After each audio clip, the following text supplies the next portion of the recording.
네, 안녕하세요. 네, 반갑습니다. 갑자기 새해가 되니까 농성부 분위기가 많이 좋아진 것 같네요. 감사하는 삶 사셨나요? 네. 감사하셨나요? 감사하셨나요? 사랑하셨나요? 사랑하셨나요?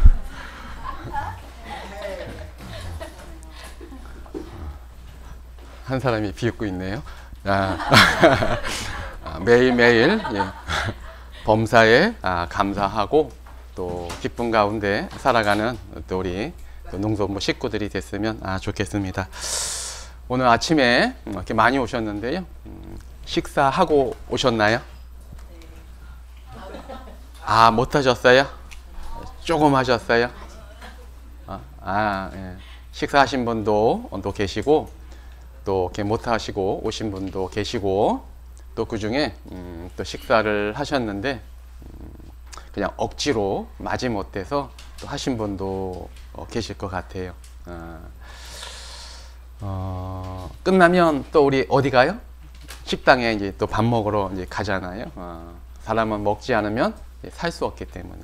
그래서 내가 좋든 싫든 하루에 매일같이 뭐 두 끼든 세 끼든 우리가 식사를 이제 해야만 돼요.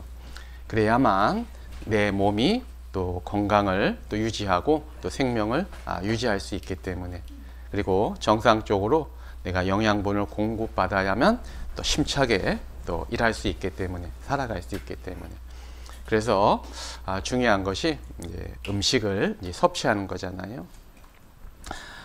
그것처럼 이제 우리의 영혼의 양식인 말씀을 내가 공급받아야만 정상적으로 또 힘있게 이제 살아갈 수 있어요. 영혼의 양식 말씀 드시고 오셨나요? 그냥 오셨나요? 그래서 오늘 말씀을 통해서 우리 영혼의 양식인 말씀을 사모하는 그리스도인이 되자라는 주제로 잠깐 말씀 배워보도록 하겠습니다. 자, 기도하고 하나님께 기도하고 말씀 배우도록 하겠습니다. 우주 만물을 창조하시고 또 인간의 역사를 친히 다스려 가시는 거룩하신 또 살아계신 유일하신 우리 하나님께 감사와 찬송을 드립니다.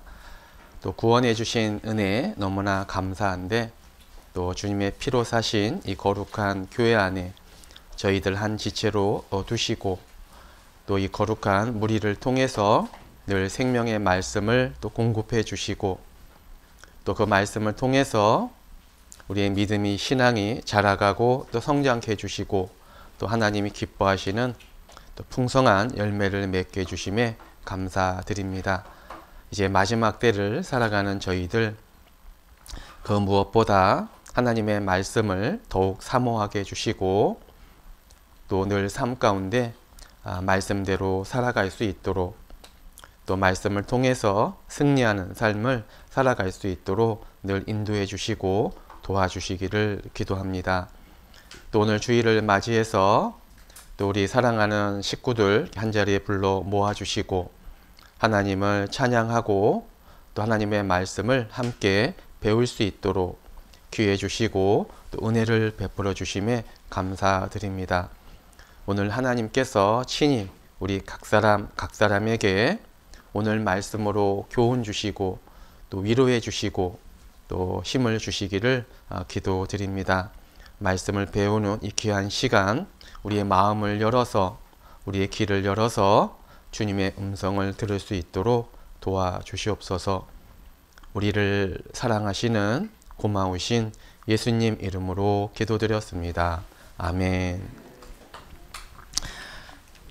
자, 오늘 말씀을 사모하는 그리스도인 시작 말씀으로 베드로전서 2장 2절 보도록 하겠습니다. 베드로전서 2장 2절 화면 보시고 한번 크게 한번 수어로 같이 하도록 하겠습니다. 네. 화면이 나와요? 한번 해봐요. 그러면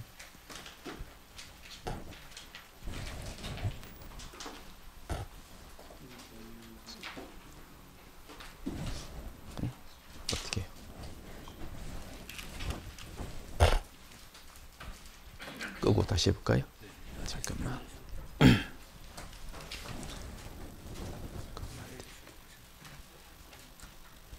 이것도 끄고 확정. 됐어요. 됐어요. 네, 잘 됐네요. 자, 여기 오늘 시작 말씀 베드로전서 2장 2절 한번 수어로 같이 하도록 하겠습니다. 시작. 갓난 아이들 같이 순전하고 신령한 젖을 사모하라. 이는 이로 말미암아 너희로 구원에 이르도록 자라게 하려 함이니라.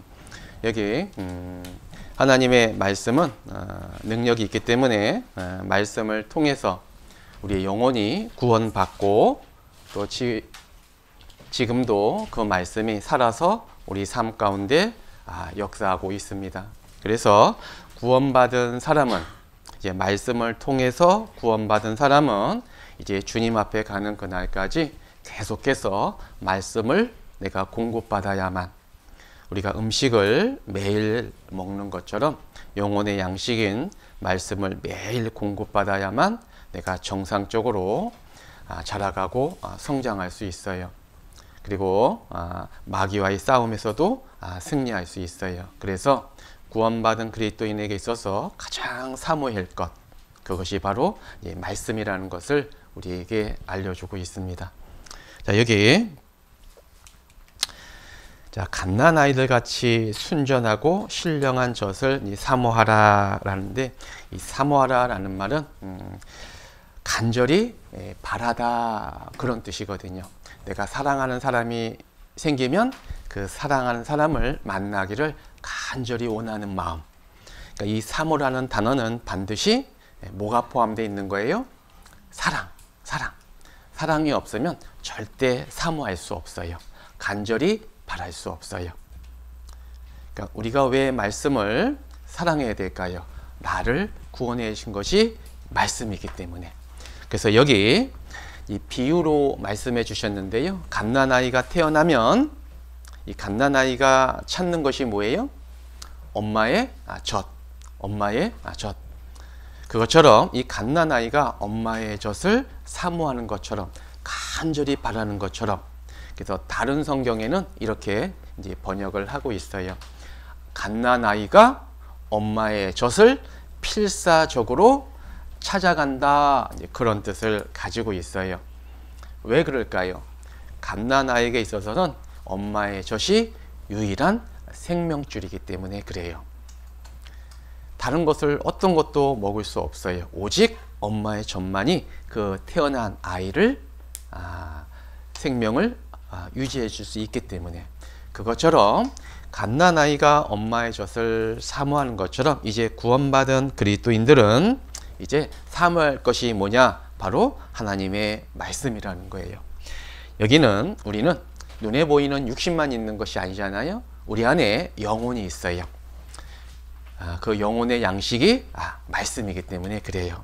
그래서 구원받은 내 안에 있는 그 영혼이 정상적으로 자라가고 성장하기 위해서 필요한 것이 바로 말씀이라는 거예요. 그래서 그 말씀을 다른 말로 영혼의 양식이다. 우리를 자라가게 해주고 우리의 영혼을 튼튼하게 만들어주는 것이 말씀인 거예요. 오늘 영혼의 양식 많이 드시고 오셨어요? 네. 만약에 태어난 아이가 엄마의 그 영양분을 정상적으로 공급받지 못하면 어떻게 되는 거예요? 영양실조에 걸리잖아요. 이 아이는 아무것도 할 수 없어요. 아이가 태어나면 부모의 기쁨이고 영광이지만 그 아이가 정상적으로 자라가지 못하면 부모 입장에서는 근심이고 걱정인 거예요. 그렇잖아요. 그래서 우리도 구원은 받았지만 구원받으면 천국 가는 데는 아무 문제가 없지만 이 세상에서 아무 쓸모없는 사람이 될 수 있다는 거예요. 그래서 구원받은 사람도 계속해서 말씀을 공급받아야 돼요. 어떻게 공급받아야 될까요? 갓난아이가 엄마의 젖을 사모하는 것처럼. 그잖아요. 그러니까 계속 말씀을 공급받아야만 내가 튼튼히 자라갈 수가 있는 거예요. 먹는 만큼, 튼튼한 만큼 주님의 일을 할 수 있기 때문에 그래요. 무럭무럭 자라가는 거예요. 옆집 아이는 시간이 지나서 기저귀도 떼고 젖병도 떼고 유치원도 다니고 씩씩하게 자라가는데, 우리 아이는 여전히 기저귀 차고 있어요. 여전히 젖병 물고 있어요. 여전히 걸어가지 못해요. 그럼 어떻게 되는 거예요? 부모에게는 근심이고 걱정인 거예요. 하나님도 똑같은 거예요. 하나님은 우리의 영혼이 구원받는 것이 그것만이 목적이 아니라, 우리를 이 땅에 남겨놓으신 이유는 이 땅에서 우리를 통해서, 저와 여러분을 통해서 하나님이 영광 받기를 원하신다라는 거예요.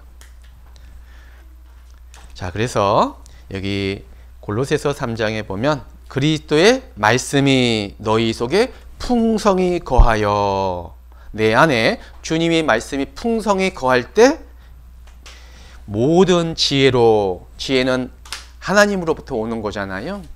말씀을 내가 풍성히 내 안에 거할 때 첫 번째 하나님이 지혜를 주신다라는 거예요. 그 지혜를 통해서 피차 가르치며 권면하고, 그리고 희와 찬미와 신령한 노래를 부르며 마음의 감사함으로 하나님을 찬양하고, 즉 한마디로 말씀이 풍성히 거할 때 하나님이 기뻐하시는 많은 열매를 맺게 되고, 그리고 기쁨 가운데, 행복 가운데 살아갈 수 있음을 말씀해 주고 있는 거예요. 구원받았다고 해서 다 기쁨 가운데 살아가는 것은 아니죠.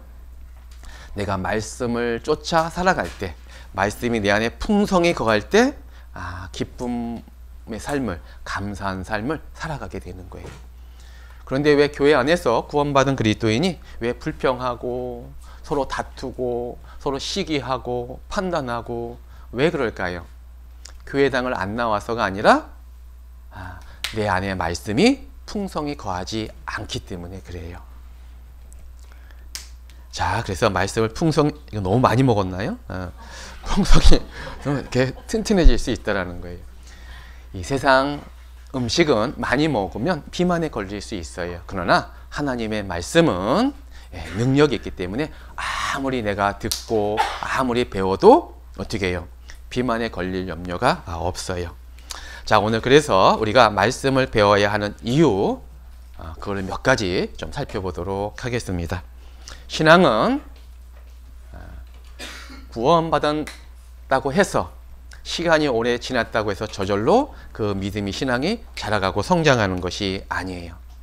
자, 여기 너희가 거듭난 것이, 즉 구원을 받은 것이 썩어질 씨로 된 것이 아니오. 그러니까 우리가 구원받은 것은 영원 구원이죠. 세상 것으로 된 것이 아니오 라고 되어 있어요. 내 열심, 내 지식, 내 의, 그런 것으로 된 것이 아니라 구원은 썩지 아니할 씨로 된 것이니, 즉 살아있는 하나님의 말씀으로, 항상 있는 말씀으로 되었다라고 우리에게 알려주고 있어요. 왜 우리가 계속 말씀을 사모해야 될까? 그 첫 번째는 말씀을 통해서 우리가 구원을 받았기 때문에 그래요. 그리고 성경은 이제요, 성경 스스로 이 말씀의 중요성에 대해서 우리에게 알려주고 있어요. 내가 목숨을 걸고 지켜야 될 것, 내가 주님 앞에 가는 그날까지 사모해야 될 것, 그것이 바로 말씀인 거예요. 자, 그리고 또 하나, 말씀은 우리의 영혼만 구원해 주신 것이 아니라, 여기 디모데후서 3장 15절 17절에 보게 되면 성경은 능히 너로 하여금 그리스도 예수 안에 있는 믿음으로 말미암아 구원에 이르는 지혜가 있게 하느니라. 여기서 말씀하고 있는 구원은 우리의 영혼 구원이 아니라 생활 구원. 생활 구원. 아이가 태어나면 생명을 얻은 거죠. 그것이 끝이 아니잖아요. 그 아이가 정상적으로 자라가고 성장해야 되잖아요. 그것처럼 이제 우리의 영혼도 이제 구원을 받아서 하나님의 자녀가 됐어요. 거기서 끝나는 것이 아니라 내가 하나님의 자녀로 태어났다면 어떻게 살아야 될까요? 하나님의 자녀답게 반드시 살아야 되는 거예요. 그것이 바로 말씀이라는 거예요. 구원에 이르는 지혜가 어디에 있어요? 말씀에 있다라는 거예요. 이는 그리고 하나님의 사람으로 온전케 하며 모든 선한 일을 행하기에 온전케 하려 함이니라. 내가 이 땅에서 하나님의 자녀로 온전하게 살아갈 수 있도록 해주는 것이 바로 말씀인 거예요. 말씀인 거예요. 이제 우리는 세상 사람이 아니죠? 마귀 자식이 아닌 거예요. 하나님은 이 땅에서도 우리가 하나님의 자녀답게 살아가기를 간절히 원하신다라는 거예요. 내가 거룩하니 너희도 거룩할지어다 라고 말씀하셨어요. 그래서 구원받은 그리스도인의 삶은 점점 주님을, 예수님을 닮아가는 삶이잖아요. 죄와의 싸움에서 승리해서 죄로부터, 세상으로부터 구별된 삶, 그것이 바로 그리스도인의 신앙 생활인 거예요. 그런데 우리가 영혼 구원 받는 것은 우리가 할 수 있는 것이 아무것도 없어요. 100% 예수님의 공로인. 그러나 신앙생활은 반드시 내 의지, 결심, 결단, 노력이 반드시 필요한 거예요. 그런데 그것만으로 안 되는 거죠. 반드시 말씀을 공급받아야만 내가 정상적으로 자라가고 성장할 수 있어요. 자, 그리고 또 왜 우리가 말씀을 사모해야 되냐면, 태초에 말씀이 계시니라. 이 말씀이 하나님과 함께 계셨으니 이 말씀은 곧 하나님이시니라. 눈으로 볼 수 없는, 우리가 그렇게 보고 싶었던 하나님이 2000년 전에 육신의 몸으로 이 땅에 오셨어요. 그 하나님이 예수님이잖아요. 그래서 예수님이 십자가에서 복음을, 구원을 완성하시고 죽으시고 부활하시고 이제 승천에 가셨어요. 그 하나님이 이제 말씀으로 우리 앞에 계신 거예요. 그래서 내가 하나님을 사랑합니다 라는 말은 곧 말씀을, 성경을 사랑합니다 그 말하고 똑같은 거예요. 그래서 교회당 나오는 것보다 더 중요한 게 뭐예요? 말씀을 읽고 배우는 거예요. 그래서 하나님은 어디서 만나는 거예요? 교회당에서 만나는 것이 아니라 말씀 속에서 하나님을 만나는 거예요. 그래서 이 말씀은, 이 성경이 곧 하나님의 말씀이다 라고 우리에게 알려주고 있어요. 자, 그리고 여기요, 내가 주의 이름에 감사하오리니 이는 주께서, 하나님께서 주의 말씀을 주의 모든 이름 위에 높게 하셨습니다. 이 시편 138편은 이 다윗의 신앙 고백이죠. 근데 여기서 아주 놀라운 말씀을 하고 있어요. 다윗이. 하나님보다 더 높은 거 있어요? 없어요? 하나님의 이름보다, 예수님의 이름보다 더 높은 게 있어요? 없어요? 아무것도 없어요. 아무것도 없어요. 그런데 여기 다윗은 이 말씀을 통해서 이 세상에서 하나님보다 더 높이 올려져 있는 것, 그것이 있는데 그것이 바로 말씀이래요. 말씀. 이 다윗은 이 말씀을 통해서 이 말씀의 권위를, 그리고 말씀의 중요성을 우리에게 알려주고 있는 거예요. 다윗이 주의 말씀을 주의 모든 이름 위에 높게 하셨습니다. 그 말은 예수님께서 하나님이시잖아요. 우리를 구원하기 위해서 잠깐 천사보다 낮아지신 것처럼, 천사들은 피조물이잖아요. 그런데 창조주 하나님이신 예수님이 우리를 구원하기 위해서 잠시 천사보다 낮아지셨어요. 천사 아래로 내려가셨어요. 그리고 낮고 낮은 이 땅에 내려오셨어요. 왜요? 우리를 구원하기 위해서. 그것처럼 하나님께서 스스로 우리를 구원하시기 위해서 말씀 아래로 하나님이 내려가셨다라는 거예요. 이 얼마나 놀라운 말씀인 거예요. 창조주 하나님이 저와 여러분을 구원하기 위해서 어떻게 해요? 말씀 아래 내려가신 거예요. 자, 보세요. 내 양심을 통해서, 그리고 하나님이 창조하신 우주 만물을 통해서 우리는 하나님의 존재에 대해서 알 수 있어요. 아, 하나님이 정말 계시구나. 창조주가 계시구나. 그거는 알 수 있어요. 그러나 죄로 인한 하나님과 멀어진 한 인간을, 그 죄인을 구원하는 일에는 그 어떤 것도 불완전하기 때문에 하나님께서 이 말씀이란 방법을 통해서 우리를 구원하셨다라는 거예요. 그러니까 하나님이 계셔도, 우주 만물을 창조하신 하나님이 계셔도 우리가 구원받지 못하면 차라리 하나님 안 계신 것이 훨씬 나은 거예요. 우리 편에서는. 그러니까 성경은 처음부터 끝까지 인간을 구원하기 위한 하나님의 계획서인 거예요. 그래서 우리를 구원하기 위해서 하나님이 스스로 말씀 아래로 내려가셨어요. 그래서 베드로전서 1장 23절에도 그 말씀을 한 거죠. 그 말씀이 나를 살렸다라고 말씀해주고 있어요. 자, 그리고 이제 한 4가지를 살펴볼 건데요. 이 말씀이 왜 중요한지, 그리고 우리에게 왜 필요한지 이 4가지를 살펴볼 거예요. 자, 여기 시편 19편 7절 8절에 여호와의 율법은 완전하여 영혼을 소송케 하고, 그 다음에 2번째, 여호와의 증거는 확실하여 우둔한 자로 지혜롭게 하며, 그리고 3번째, 여호와의 교훈은 정직하여 마음을 기쁘게 하고, 그리고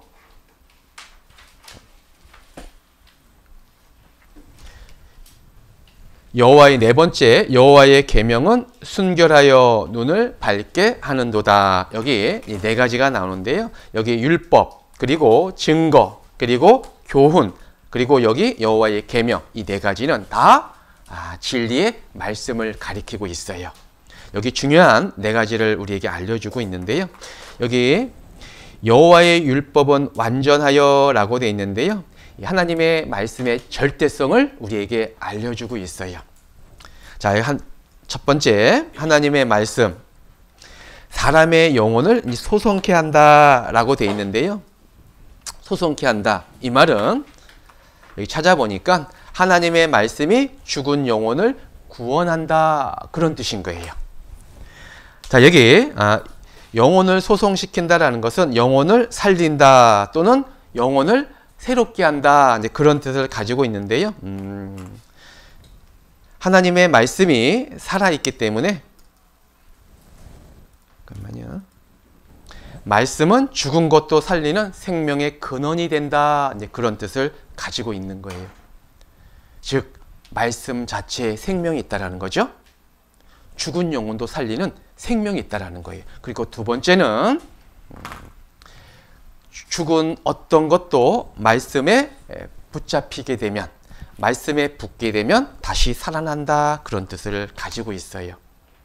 우리도 영원히 지옥에 갈 수밖에 없는 죄인이었잖아요. 그런데 말씀을 통해서 우리의 영혼이 구원을 받은 거예요. 죽은 영혼을 살리는 말씀, 생명의 근원이 된다라는 거예요. 그 말씀을 하고 있고요. 그리고 2번째, 우리의 삶을 변화시키는 능력이 있다라는 거죠. 자, 여기 히브리서 4장 12절에요. 하나님의 말씀은 살았고 운동력이 있어 좌우에 날선 어떤 검보다 예리하여 우리의 혼과 영과 및 관절과 골수를 찔러 쪼개기까지 하며 또 마음의 생각과 뜻을 감찰하나니, 여기에요. 하나님의 말씀은 살아있기 때문에 우리의 깊은 속을, 우리의 마음을 다 끄집어낸다라는 거죠. 우리의 속에 있는 마음을 변화시켜 주는 것이 바로 말씀이라는 거예요. 말씀이라는 거예요. 그래서 오직 하나님의 말씀이 인간을 변화시키는 능력이 있다라고 알려주고 있는 거예요. 자, 보세요. 한 사람의 삶을 누가 변화시킬 수 있을까요? 혹시 내가 낳은 자녀들이 있잖아요. 자녀들, 내가 낳았으니까 우리 자녀들을 내 마음대로 할 수 있어요, 없어요? 내 마음대로 우리 아이들을 가르치고 양육할 수 있어요, 없어요? 열심히 가르치고 열심히 양육하는데 잘 안 돼요. 그잖아요.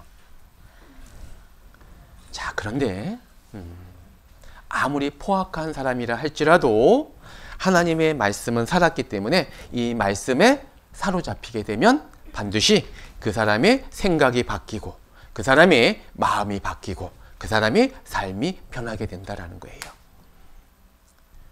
여기 우리가 왜 온 거예요?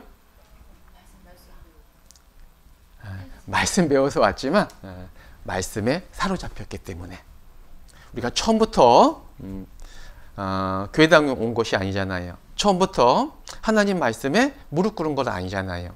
하나님 말씀에 순종한 게 아니잖아요. 그잖아요. 우리 안에 죄성이 있고 죄만 짓고 살았어요. 하나님 모르고 하나님 대적하면서 살았어요. 그런 우리가 오늘 이 시간에 여기 앉아 있어요. 그것이 하나님 말씀의 능력이라는 거예요. 그잖아요. 그래서 오직 하나님의 말씀이 우리의 삶을 변화시킨다라는 거죠. 그 어떤 것도 우리를 변화시킬 수 없어요. 자, 여기 구원 이후 우리의 신분과 상태라고 했는데요. 우리가 구원을 받았다라는 것은 이제 죄인에서 의인으로 우리의 신분이 바뀐 거잖아요. 즉 거지에서 왕자로 신분이 바뀐 거예요. 자, 영원한 생명을 얻었다. 의인이 되었다. 하나님의 아들, 자녀가 되었다. 이건 신분이 바뀐 거잖아요. 그러면 우리의 컨디션은, 우리의 상태는 어때요? 여전히 컨디션이 안 좋아요. 왜 그래요? 죄성이 있기 때문에 그래요. 죄의 기질이 있기 때문에 그래요. 그래서 이 마귀는요, 우리의 죄성을 가지고 끊임없이 죄를 범하도록 우리를 미혹한다라는 거예요. 하나님과 멀어지도록 끊임없이 우리의 죄성을 가지고 미혹하는 존재가 마귀인 거예요. 자, 그러면 죄성을 가진 우리가 어떻게 하나님의 자녀로 살아갈 수 있을까? 그것이 바로 뭐예요? 말씀이라는 거예요. 말씀. 말씀이 없으면 절대 구원받은 그리스도인들도 하나님의 자녀답게 살아갈 수 없어요. 그래서 그 사람이 말씀을 대하는 태도를 보면 그 사람의 신앙의 상태를 알 수 있는 거예요. 알 수 있는 거예요. 구원받기 전에는 누가 나 조금만 건들면 어떻게 해요? 속에 있는 게 나오잖아요. 혹시 운전하셨죠? 누가 갑자기 끼면 뭐 나와요? 욕 나와요? 구원받기 전에는 속에 있는 게 막 나도 모르게 나오잖아요. 그잖아요. 그런데 말씀에 사로잡히게 되면 어떻게 돼요? 참게 되고, 이 죄가 없어지는 것이 아니라 참게 되고, 양보하게 되고, 용서하게 되고, 그게 바로 말씀의 능력이라는 거예요. 급한 일이 있나 보다. 아유, 얼마나 급했으면. 그잖아요. 그런데 말씀이 없으니까 뭐가 나와요?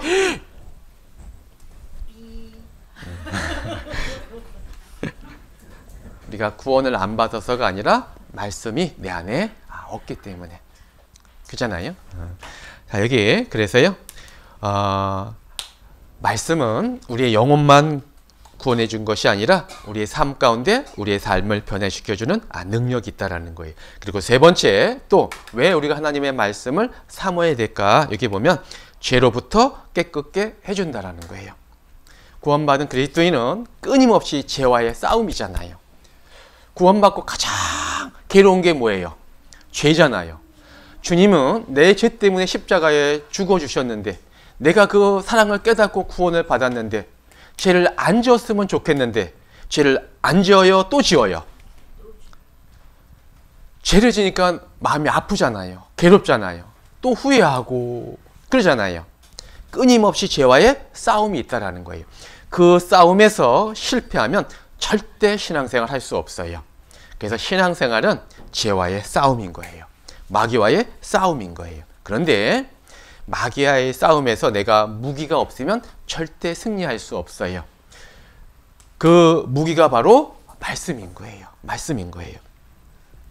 자, 여기 너희는 하나님의 전신갑주를 이기라. 이제 구원받은 그리스도인들을 하나님은 군사로 설명하고 있어요. 우리는 하나님의 군사예요. 군사. 왜 군인으로, 군사로 표현해 놨을까요? 우리 신앙생활 자체가 전쟁이기 때문에 그래요. 누구와의 싸움일까요? 첫 번째는 내 자신과의 싸움. 그리고 두 번째는 세상과의, 마귀와의 싸움. 끊임없이 싸움인 거예요.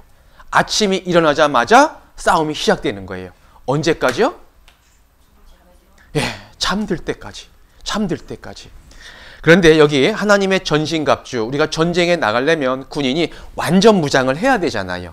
머리를 보호해야 되고 가슴을 보호해야 되고 다리를 보호해야 되고 발을 보호해야 되고 그잖아요. 그래서 여기 보게 되면 여기 구원의 투구도 써야 되고 허리띠도 둘러야 되고 그리고 보호하기 위해서 갑옷도 입어야 되고 또 방패도 있어야 되고 그리고 신발, 발도 전투하잖아요. 그잖아요. 어디 있는지 달려갈 수 있잖아요. 그래서 완전 무장해야 돼요.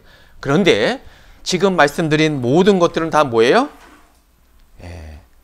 방어 무기예요. 다 자기를 방어하는 무기예요.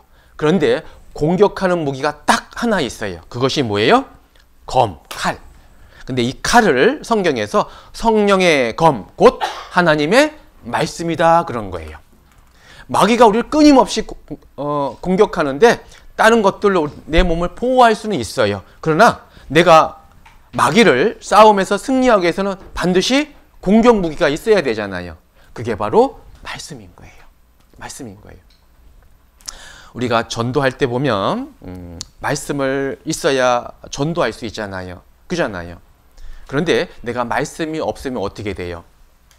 그때 그 전도하는 사람이 물어보는 거 내가 좀 설명해 줬다면 쉽게 전도할 수 있었을 텐데, 말씀 앞에 인도할 수 있었을 텐데, 내가 물어보는 거 대답 못 해가지고, 내가 몰라가지고, 내 안에 말씀이 없어가지고 영혼을 놓치잖아요. 그런 경험 많이 하잖아요. 그잖아요.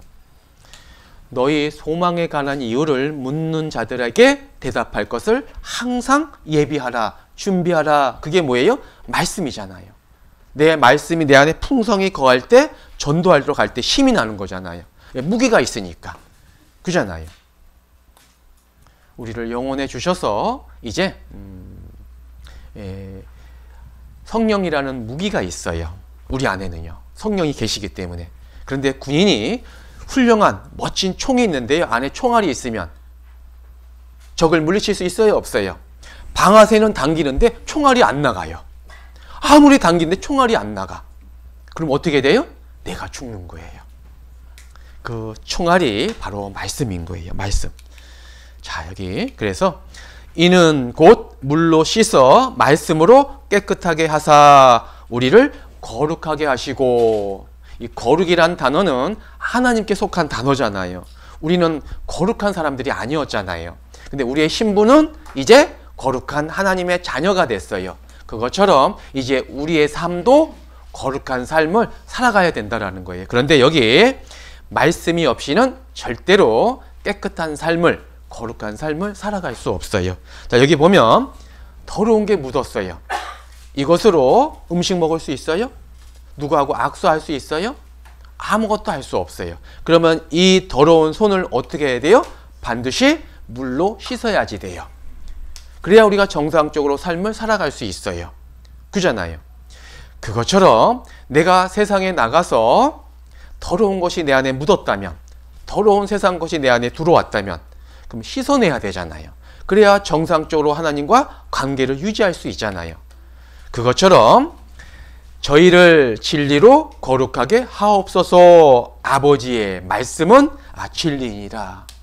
오직 진리의 말씀, 하나님의 말씀을 통해서만 우리가 깨끗함을 얻고 죄와의 싸움에서 승리할 수 있다는 거죠. 거룩한 삶을 살아갈 수 있다는 거예요.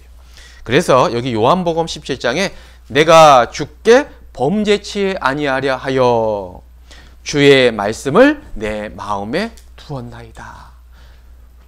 주의 말씀을 우리가 왜 배워야 되는 거예요? 왜 매일같이 끊임없이 공급받아야 되는 거예요? 죄와의 싸움에서 승리하기 위해서. 승리하기 위해서. 우리 혹시 운전하시잖아요. 그러면 내가 길을 몰 때도 많잖아요. 그럼 여기에 뭐가 있어요? 우리 길을 안내해 주는 거. 내비게이션. 그거 다 있잖아요. 그래서 길을 몰라도 내비게이션만 딱 틀면 예쁜 목소리의 아가씨가 알려주잖아요. 예, 우회전 하세요, 좌회전 하세요, 알려주잖아요. 그런데 운전하다가 내가 모르는데도 내비게이션만 있으면 걱정할 염려 없어요. 그런데 깜빡 딴 생각하다가 길을 잘못 들었어요. 그러면 걱정해요, 안 해요? 예, 걱정할 필요 없어요. 왜요? 경로를 이탈하였습니다 라고 또 알려주기 때문에 또 돌아가면 갈 수 있어요. 그것처럼 우리 하루의 삶 가운데 내가 어떤 일을 만날지, 마귀로부터 어떤 유혹을 받을지 우리는 알아요, 몰라요? 몰라요.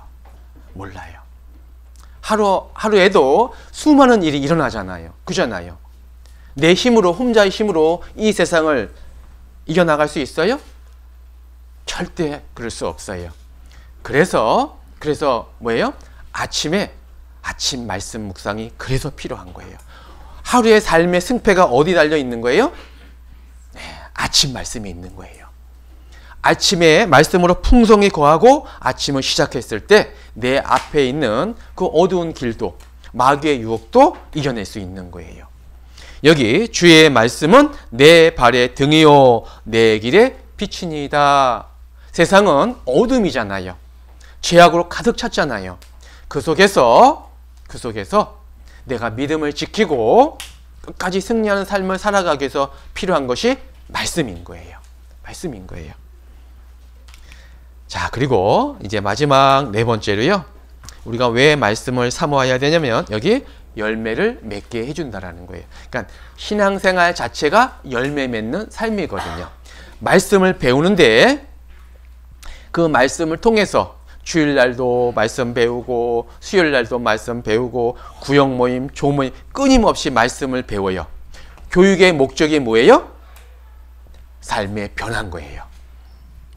아무리 말씀을 배우는데 내 삶에 아무런 변화가 없어요. 그러면 교육의 목적을, 배움의 목적을 상실한 거나 마찬가지인 거예요. 아무 소용이 없는 거예요.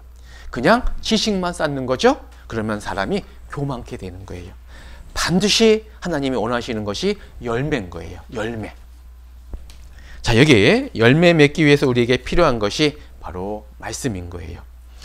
여기 요한복음 15장 8절에 이 복음이 이미 너희에게 이름에 너희가 듣고 참으로 하나님의 은혜를 깨달은 날부터 너희 중에서와 같이 또한 온 천하에서도 열매를 맺어 자라는도다. 이 요한복음 15장인가요? 말씀이 맞나요? 아무도 맞아요? 몇 장 몇 절 말씀이에요? 혹시 아시는 분? 골로새서 1장 6절 말씀인데요. 내가 말씀이 풍성히 거하면 저거 말씀 틀렸어요. 금방 찾아내잖아요. 그렇잖아요. 그런데 이게 요한복음 말씀인지 골로새서 말씀인지, 예? 여기 이 복음이 이미 너희에게 이름에 너희가 듣고 참으로 하나님의 은혜를 깨달은 날부터, 구원받은 날부터, 왜요? 너희 중에서와 같이 또한 온 천하에서도 열매를 맺어 자라는도돼요. 이 말씀은 하나님이 우리에게 원하시는 것이 열매라는 것을 알 수 있어요. 그러니까 영원 구원받는 것이만 목적이 아니라 구원받은 자녀들이 이 땅에서 풍성한 열매 맺기를 원하세요. 복음의 열매, 전도의 열매, 사랑의 열매, 의의 열매, 그리고 성령의 9가지 열매, 그런 풍성한 열매를 맺기를 원하신다라는 거예요. 이게 무슨 나무예요? 포도나무. 자, 이 포도나무는, 이 농부는 이 포도나무를 왜 심을까요? 1번 포도나무를 얻기 위해서, 2번 포도 열매를 맺기 위해서. 몇 번이에요? 예, 2번째잖아요. 그잖아요. 이 농부의 한번 표정 보세요. 열매가 풍성히 맺혀졌을 때, 이 수확을 거둘 때 농부가 기쁜 거예요. 이 열매 얻기 위해서 여름 내내 고생하고 가꾸고 하는 거잖아요. 포도 씨를 심고 나무를 심었는데 아무런 열매를 맺질 않아. 그럼 농부의 마음이 어떨까요? 바로 이 농부는 하나님을 가리키고 있어요. 그리고 나무는, 포도나무는 예수님을 가리키고 있고, 그리고 포도나무에 붙어있는 가지는 구원받은 성도들을 가리키고 있는 거예요. 놀랍게도 하나님께서요, 나무가 아니라 가지를 통해서 포도 열매를 맺게 해주셨어요. 구원받은 하나님의 자녀를 통해서 이 땅에서 이것처럼 풍성한 열매를 맺기를 원하신다라는 거예요. 그래서 요한복음 15장 8절에 너희가 구원받은 너희가 과실 열매를 많이 맺으면 내 아버지 하나님께서 영광을 받으실 것이요. 구원해 주신 은혜도 감사한데 그 은혜에 보답할 수 있는 기회를 지금 주시고 계시는 거예요. 자, 여기 포도나무 혹시 보셨어요? 포도나무. 포도가 맺히지 않는 포도나무를 혹시 보신 적 계세요? 이게 포도나무인데요. 이게 아름다워요? 흉측해요? 아름다워 보여요? 모든 나무들은 하늘을 향해서 쭉 뻗어져 있어요. 다 아름답게 웅장하게 뻗쳐져 있어요. 그런데 포도나무는 이 포도라고 하는 열매를 맺지 않으면 아무 값어치 없는 나무가 포도나무예요. 심지어 다른 나무들은 열매가 없어도 집을 만들 수 있고 그릇도 만들 수 있고 여러 가지를 만들 수 있어요. 책상도 만들고 나무로. 그런데 이 포도나무는 어떠한 가구도 만들 수 없어요. 심지어 땔감으로도 적합하지 않은 나무가 포도나무예요. 그리고 길을 가다가요, 포도 열매라고 하는 그 열매 없는 포도나무로 보면 흉측해요. 그리고 올라가다가 포도나무는 옆으로 다 퍼져 있어요. 아무 쓸모없는 나무가 포도나무예요. 왜 하나님께서 이 포도나무를 비유로 드셨을까? 구원받은 그리스도인이 이 세상에서 열매 맺지 못하면 이 열매 맺지 못한 포도나무처럼 된다라는 것을 우리에게 교훈해 주고 있는 거예요. 하나님 앞에 아무 쓸모없는 사람이 되는 거예요. 자, 여기 또 성경을 사랑의 하나님의 편지래요. 사랑의 편지. 하나님이 우리를 얼마나 사랑하셨으면 이렇게 두껍게 편지를 쓰셨을까? 혹시 사랑하는 사람으로부터 편지 받아본 적 있으세요? 받아본 적 있으세요? 만약에 내가 정말 사랑하는 사람으로부터 편지를 받았다면 그 편지를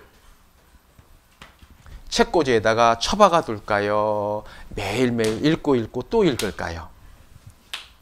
네, 처박아 두지는 않을 거예요. 한 번만 읽지는 않을 거예요.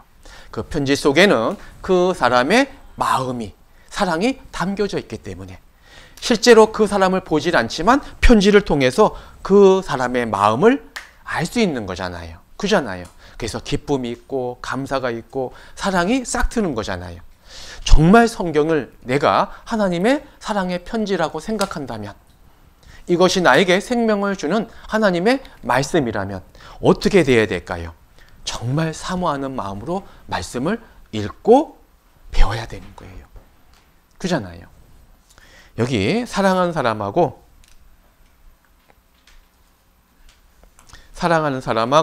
길을 가요. 그런데 사랑하는 사람이 있는데 한눈 팔 수 있어요? 한눈 팔 수 있어요? 예, 사랑이 없을 때, 사랑이 식어졌을 때 한눈 팔게 되는 거잖아요.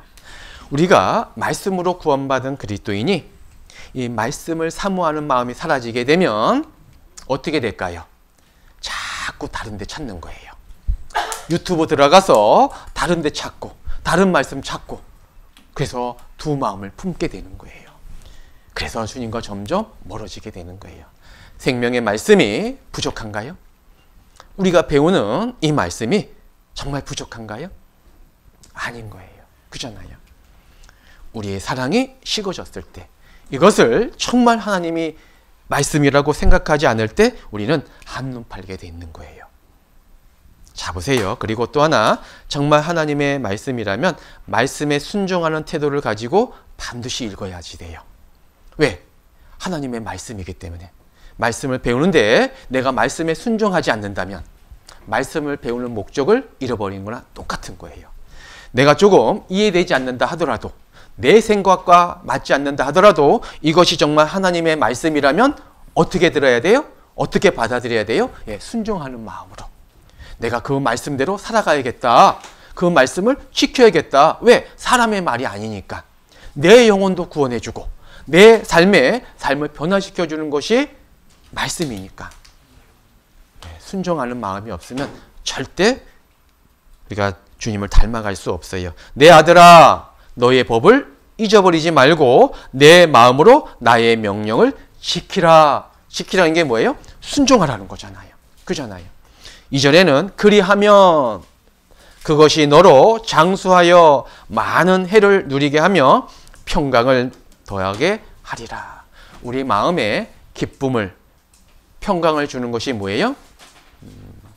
말씀을 배울 때가 아니라 배운 말씀을 지키고 행할 때 세상에 줄 수 없는 기쁨을, 평강을 누리게 돼 있는 거예요. 똑같은 시간에 말씀을 듣고 배우고 교제 안에 있어요. 근데 그 사람의 삶을 보면 기쁨이 없어요. 평강이 없어요. 왜 그럴까요? 내가 말씀대로 살아가지 않기 때문에 그래요. 말씀은 듣는데 그 말씀대로 살아가질 않아요. 여기 누구든지 그의 말씀을 지키는 자는 하나님의 사랑이 참으로 그 속에 온전케 되었나니 이로써 우리가 저 안에 있는 줄을 아노라. 누구든지 그 말씀을 듣는 자가 아니죠? 예, 지키는 자라고 말씀하고 있어요. 순종하는 자, 하나님의 사랑이 참으로 그 속에 온전케 되나니. 누가 하나님을 사랑할까요? 누가 하나님을 사랑하는 사람이에요? 말씀을 듣는 자가 아니라 듣고 행하는 자. 그리고 말씀을 듣고 말씀에 순종하는 자가 어떤 자래요? 저 안에 있는 줄을 아노라. 저 안이 뭐예요? 예, 순종할 때 내가 구원받았다라는 것을 알 수 있다라는 거예요. 구원받았다 하고 말씀에 순종하지 않는 사람은 자기 마음대로 살아가요. 그 사람은 예수님 안에 있다고 말할 수 없다라는 거예요. 그래서 너희는 내게 배우고 받고 듣고 본 바를 어떻게 해요? 행하라 라고 말씀하신 거예요. 행할 때 평강의 하나님이 너희와 함께 하신다고 약속해 주신 거예요. 그리고 두 번째는 말씀을 간절히 사모하는 마음으로 읽어야 돼요. 여기 시편 119편 97절 한번 수어로 이 말씀은 한번 같이 하겠습니다. 시작!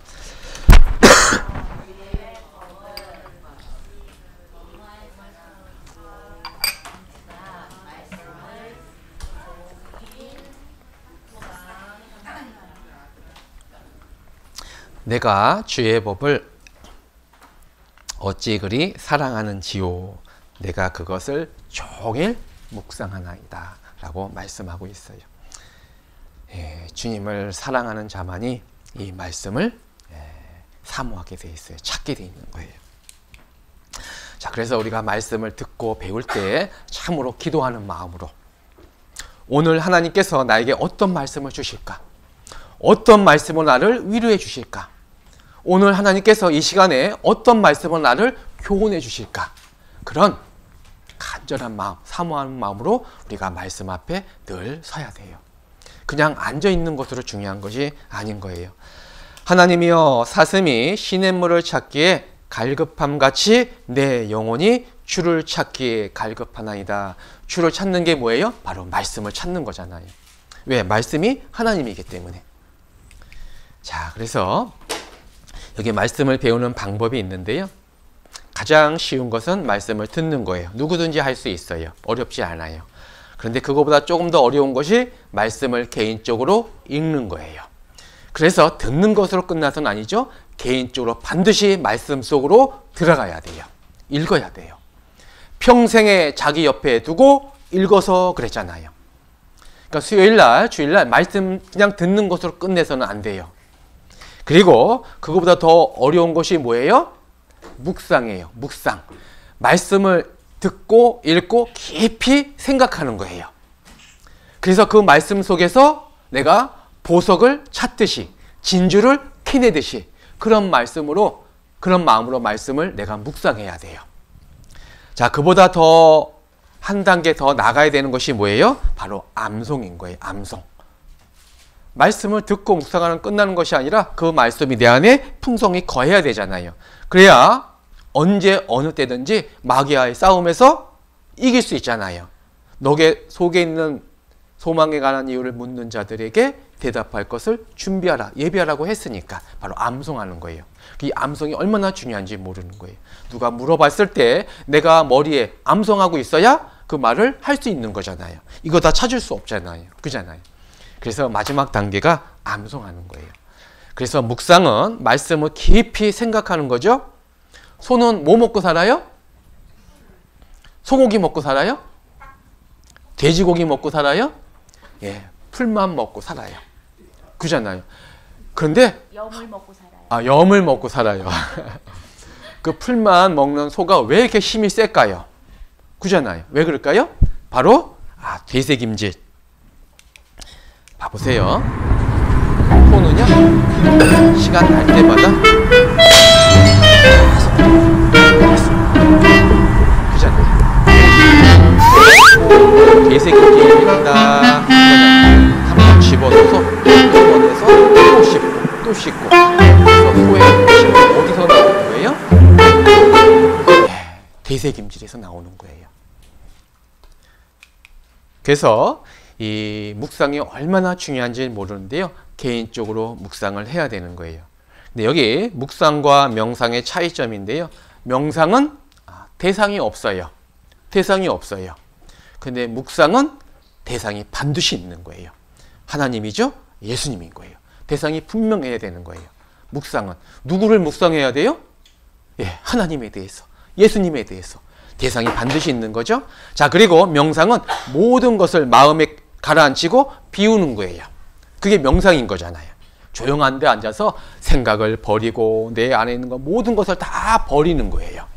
그럼 어떻게 될까요? 네, 영양실조 걸리는 거예요. 그런데 묵상은 하나님의 말씀과 하나님의 것으로 계속 채우는 것, 채우는 것. 그래서 명상과 묵상은 전혀 다른 거예요. 전혀 다른 거예요. 반드시 묵상이 필요한 거예요. 묵상은 세상 것으로 채우는 것이 아니죠. 예, 주님의 것으로, 주님의 말씀으로 가득 채울 때 내 안에 있는 세상 것이 나가게 되어 있는 거예요.